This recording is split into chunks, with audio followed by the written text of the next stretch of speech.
Olá, pessoal! Vamos dar continuidade ao IDP e hoje o tema será diarreia e desidratação. Como avaliar, classificar e tratar a diarreia?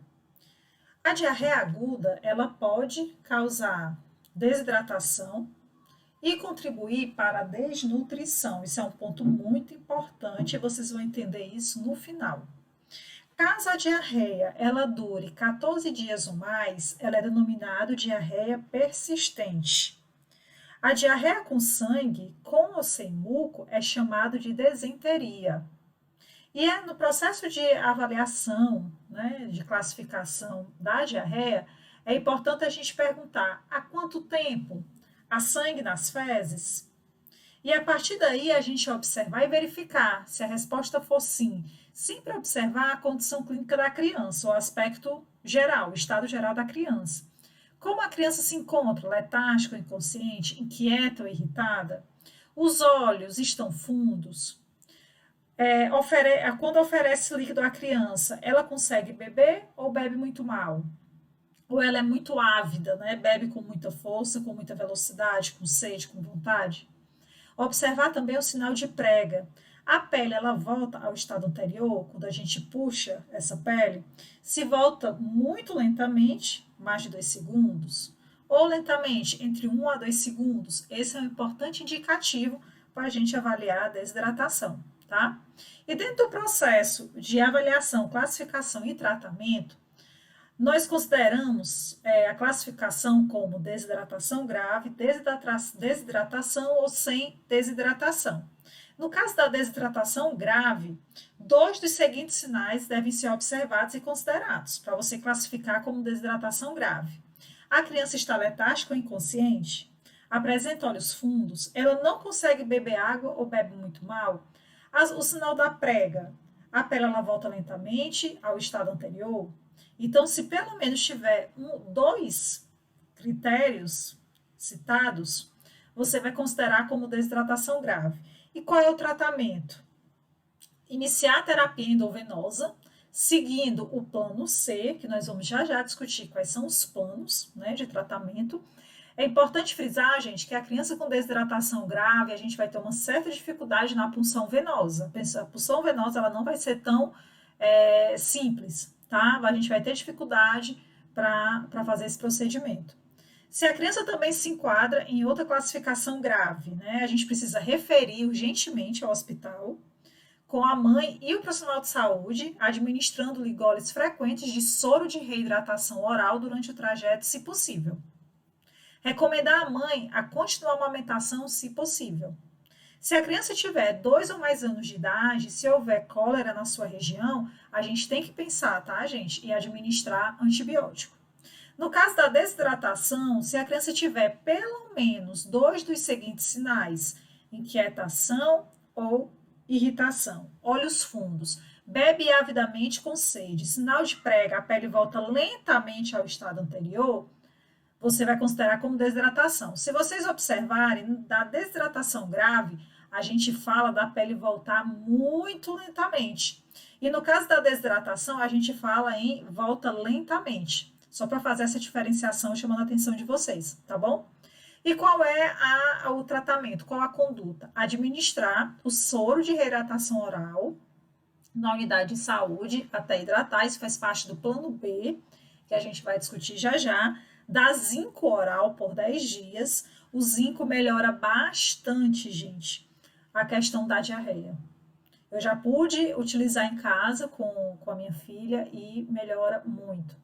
Informar a mãe sobre quando retornar imediatamente. Isso deve ser uma preocupação sempre, tá, gente? Seguimento em 5 dias, se ela não melhorar, né? E se a criança se enquadrar em uma classificação grave devido a outro problema, porque essa desidratação, a gente tem que avaliar se não é outra condição que está levando a essa questão, tá? Se você identificou, é importante referenciar, né? Referir urgentemente ao hospital, com a mãe e profissionais de saúde e administrando goles de soro de reidratação oral durante o trajeto e recomendar à mãe a continuar a amamentação, se possível, tá? Sem desidratação, não há sinais suficientes para classificar como desidratação ou desidratação grave. Então, qual seria a conduta? Dar alimentos e líquidos para tratar a diarreia em casa, que seria o plano A. Dar zinco oral por 10 dias, melhora muito a condição clínica da criança. Informar a mãe sobre quando retornar imediatamente e o segmento em 5 dias, se não melhorar. Aqui no caso, gente, é sempre bom lembrar, né, que com desidratação e diarreia persistente grave, tratar a desidratação antes de referir a criança, a não ser que esta se enquadre em outra classificação grave, e referir urgentemente ao hospital.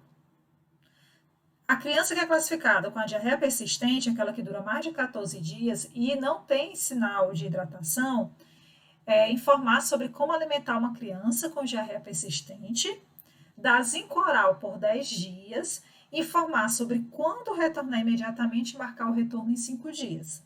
A gente sempre tem que marcar o retorno, tá, gente? É importante. E o sangue nas fezes, que classificaria um quadro de disenteria. Dá um antibiótico recomendado em sua região para a Shigella, se houver comprometimento do estado geral. Dar zinco oral por 10 dias, marcar o retorno em 2 e informar sobre quando retornar imediatamente, que a gente vai já explicar quando isso deve acontecer, tá? E muita atenção, gente. Para a disenteria, a importância do antibiótico recomendado. O antibiótico de primeira linha é o ceftriaxona por 3 dias e o antibiótico de segunda linha é a sulfametoxazol e o trimetoprim por 5 dias. Para a cólera, dá um antibiótico recomendado em sua região contra a cólera. Por que ele fala tanto em sua região contra a cólera? Porque a gente precisa avaliar qual é o patógeno, né? Qual a bactéria que está causando a cólera. O antibiótico de primeira linha vai ser a azitromicina em dose única e o antibiótico de segunda linha, a sulfametoxazol mais o trimetoprim por 3 dias. A gente vê que no caso da disenteria são 5 dias e no caso da cólera são 3 dias, né? Quando a gente fala aí de medicamentos de segunda linha, tá? E aí vem a pergunta, como tratar a desidratação no plano A, né? Que é o caso daquela criança que você vai tratar a diarreia em casa. É importante, gente, a gente recomendar 3 regras básicas do tratamento domiciliar, tá? Dar líquidos adicionais, o tanto quanto a criança aceitar. A gente, na atenção primária, até tem uma brincadeira com as mães, dizendo que é a criança colocando para fora e a gente colocando para dentro, tá? É a criança evacuando e a gente repondo. Isso é muito importante, desde que a criança tolere, tá? Então, se a criança mama, amamentar com mais frequência e por mais tempo. Se der para dar o soro de reidratação oral, além do aleitamento materno, a gente pode oferecer também. Caso a criança não esteja em aleitamento materno exclusivo, é importante que seja administrado a solução de soro de reidratação oral. Líquidos caseiros, né, tais como os caldos, soros caseiros ou água potável. É especialmente importante dar soluções de soro de reidratação oral em casa quando, durante a visita, a criança recebeu o tratamento do plano B ou do plano C, a criança não puder retornar a um serviço de saúde se a diarreia piorar. No plano A, gente, para tratar a diarreia em casa, né, nós temos aí a solução de soro de reidratação oral, né? Quais são o que se habitualmente as doses, né? Até um ano é importante que você mensure aí 50 a 100 ml depois de cada evacuação aquosa. Acima de um ano, é entre 100 a 200 ml depois de... Isso é muito importante porque as mães perguntam muito, tá? E aí, no caso, após a evacuação, é importante a gente fazer essa reposição. É importante que a gente recomende a mãe ou acompanhante administrar pequenos goles de líquidos de uma xícara ou em colher. Não é dar de forma rápida, mas a gente tem que respeitar também o tempo da criança. Caso a criança vomite, né, a gente aguarda um tempinho, pelo menos uns 10 minutos, para poder continuar ainda de forma mais lenta, tá? E continuar a dar esses líquidos, gente, até a diarreia parar. Outro ponto importante, continuar a alimentar a criança, está dentro das 3 regras. A primeira, né, é a regra da questão realmente de aumentar a ingesta hídrica, né? continuar a alimentar essa criança, tá? E quando retornar, quando a criança não consegue beber nem mamar no peito, onde você vê uma piora do estado geral ou aparecimento ou piora da febre, tá? Então, nessas condições, são as condições que a criança deve retornar imediatamente. No plano B, a gente já fala de tratar a desidratação com solução de soro de reidratação oral. No plano B, as crianças com desidratação deverão permanecer no serviço de saúde até a reidratação completa, tá? Durante, por exemplo, um período de 4 horas, se administrar no serviço de saúde a quantidade recomendada de solução de soro de reidratação oral. Aqui o IDP, ele nos dá um quadro. Nesse quadro, ele pontua a partir da idade, né? Aqui ele considera até 4 meses, de 4 meses e a 11 meses, de 12 meses a 2 anos e de 2 anos a 5 anos. E aqui ele considera o peso até 4 meses menores de 6 quilos, a gente vai administrar de 200 a 400 ml de soro de reidratação oral, tá? De 4 meses a 11 meses, com peso entre 6 a 10 quilos, a gente vai administrar de 400 a 700 ml de soro de reidratação oral. De 12 meses a 2 anos, de 10 a 12 quilos, né, uma criança de 10 a 12 quilos, de 700 a 900 ml de soro de reidratação oral. De 2 anos a 5 anos, de 12 a 19 quilos, 900 a 1.400 ml de soro de reidratação oral. Isso é importante, gente, para a gente controlar esse volume, né, na criança, não estar administrando líquido em excesso, tá? Para tratar a desidratação ainda, né, com soro de reidratação oral, mostrar para a mãe como administrar a solução do soro de reidratação oral. Dá com frequência pequenos goles. Se a criança vomitar, aguarda um tempinho, pelo menos uns 10 minutos, para a gente continuar e ir de forma ainda mais lenta. Caso persista os vômitos, a gente pode usar, né, a medicação que o IDP sugere e continuar a amamentar no peito sempre que a criança desejar.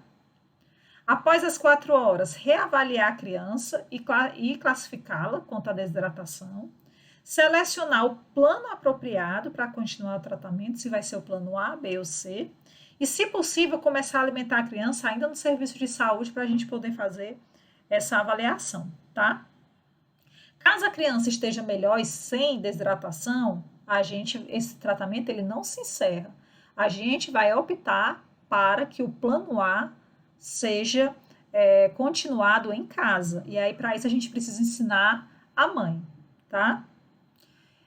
Se a criança tem desidratação, é importante a gente voltar a escolher o plano B, tá? E um ponto interessante é que a gente pode começar esse plano alimentando essa criança. E se a criança piorar e fique uma condição de desidratação grave, aí a gente parte para o plano C. No plano C, são para tratar as desidratações graves, tá? E aí, gente, você vai ter que avaliar, né? A primeira coisa, você pode aplicar imediatamente líquidos por via intravenosa? Você tem esse aparato na sua unidade? Se sim, aí você vai poder começar desses líquidos imediatamente por via intravenosa.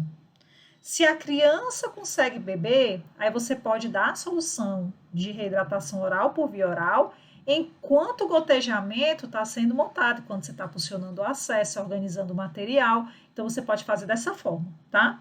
É importante fazer a expansão com 100 ml a cada quilo de criança, de preferência com solução de ring lactato ou soro fisiológico a 0,9%, tá?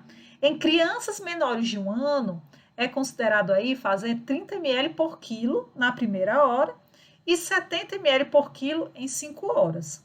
Já em crianças maiores, acima de 1 ano, é fazer 30 ml por quilo em 30 minutos e 70 ml por quilo no tempo de 2 horas e 30 minutos. Aí o enfermeiro vai fazer o cálculo do cotejamento adequado, considerando esses aspectos aqui considerados. Reavaliar a criança de meia em meia hora. Se não houver melhora no estado de desidratação, aumentar a velocidade do gotejamento, tá? Também oferecer solução de reidratação oral, considerando aí 100 ml por quilo-hora, tão logo a criança consiga beber, tá? Geralmente em 1 a 2 horas. Classificar novamente, né, o grau de desidratação dessa criança e a partir daí ver os segmentos, qual é o plano que vai ser seguido, o A, B ou vai continuar no C, tá? Em seguida, fazer a solução de manutenção com soro glicofisiológico 1:1, enquanto aguarda a transferência. Mas numa situação onde você não pode administrar esses líquidos por via intravenosa imediatamente. Aí você vai fazer a próxima pergunta. Você pode aplicar tratamento por via intravenosa nas proximidades, né, que o deslocamento não passe de 30 minutos? Em algumas cidades, os postos, as unidades de saúde são próximas aos hospitais e levaria menos de 30 minutos. Então, você pode referir urgentemente ao hospital para realizar o tratamento, tá? Se a criança consegue beber, entregar à mãe essa solução de soro de reidratação oral e administrar como ela pode, ensinar como ela pode administrar esse soro durante o trajeto. Mas, numa situação onde você não tem uma unidade hospitalar próxima e que vai demorar mais de 30 minutos, é perguntar: você consegue, você tem treinamento, você tem a habilidade de passar, de inserir sonda nasogástrica para reidratação? Se sim, você pode iniciar a reidratação com solução de soro de reidratação oral por sonda, né? Ou pela boca, dá 20 a 30 ml por quilo por hora. E reavaliar a criança a cada 1 ou 2 horas. Se houver vômito repetido ou aumento da distensão abdominal, dá o líquido ainda mais lentamente.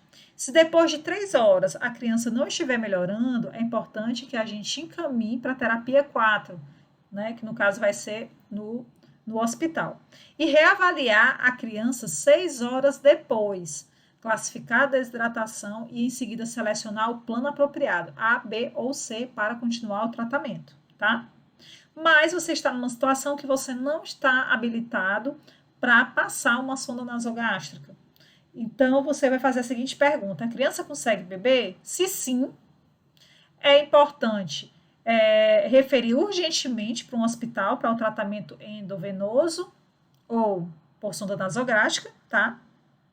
Caso não consiga fazer essa transferência, observar a criança pelo menos 6 horas após a reidratação, a fim de assegurar de que a mãe pode manter a hidratação, dando a solução de soro de reidratação oral à criança por via oral.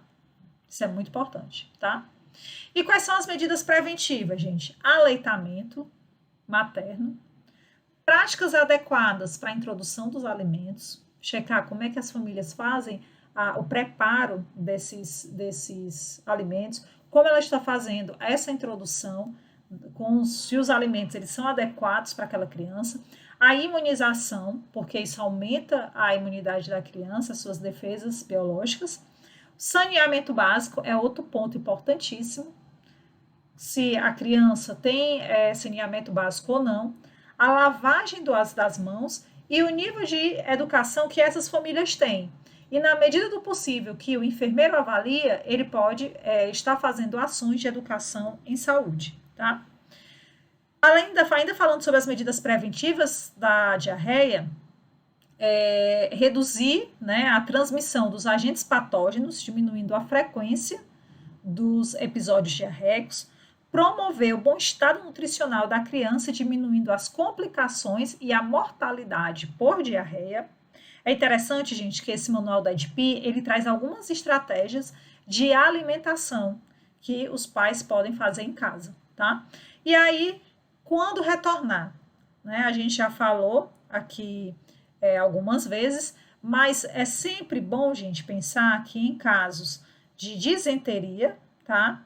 No caso aqui, como ele colocou, de disenteria, o retorno deve ser em 2 dias, tá? Na diarreia persistente, o ideal é que seja em 5 dias. E a nossa aula, gente, vai finalizando por aqui. Ela se baseou no Manual do Ministério da Saúde, IDP Criança, de 2 meses a 5 anos, de 2017. Vejo vocês no nosso próximo encontro. Até lá!